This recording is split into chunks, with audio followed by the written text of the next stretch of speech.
Candy AI looks like the kind of app that gives you 2 messages and then asks for your card.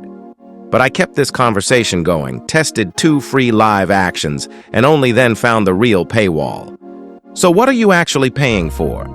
By the end, you will know what worked without paying, where premium started to appear, and which Candy AI claims still need a longer test. I tested Candy AI from a free access session in France. I did not buy premium. So this is not a complete review of every paid feature. It is a practical test of what the free layer let me do and where the commercial boundary became visible. Candy AI is built as a visual companion app, not just a text box. The catalog is dense, the characters come with profiles and voices, and the interface keeps pointing towards scenes, outfits, images, and video. That matters, because the visual layer is also where the free and paid experience begin to separate. I opened Luna's chat and sent a first message. There was no visible free message counter, no credit warning, and no payment screen before sending it. She answered in context, so I sent another message. One successful reply proves very little, but it gives us a baseline. The free chat was active, and the conversation had already started to follow the same situation.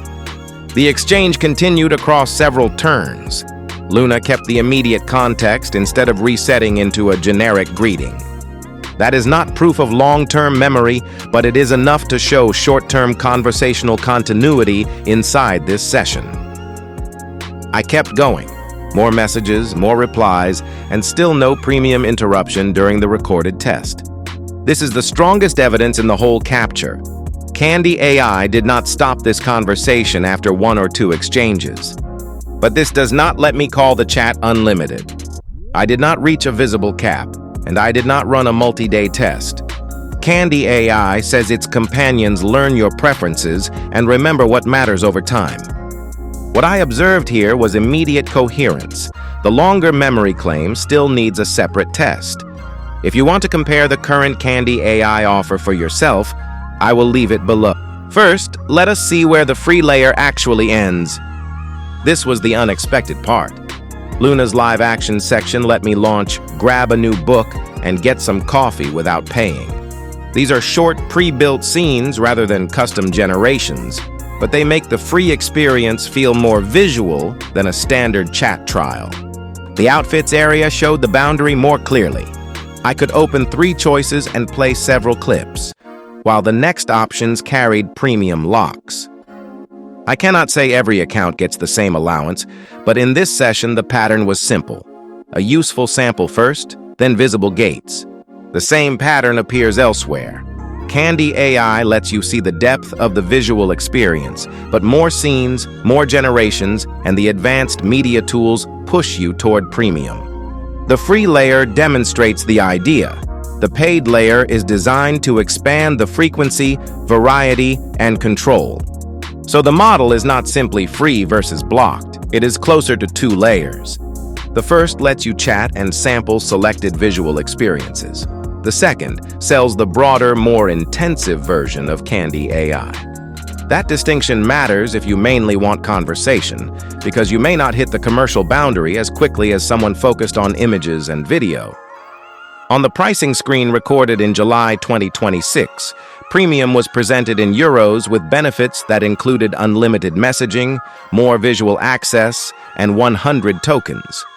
Treat that as a dated snapshot, not a permanent price promise. And one important number is still missing. This screen does not tell us how many images, videos, or other actions those 100 tokens actually buy. So, what are you actually paying for? Yes, Candy AI let me continue chatting for free throughout this test. It also gave me a small sample of its visual features. Premium is where Candy AI advertises unlimited messaging and the more advanced visual layer. What this test does not establish is the exact free limit, the real token cost of each action, or long-term memory. If you mainly want to chat, the free layer is more usable than I expected.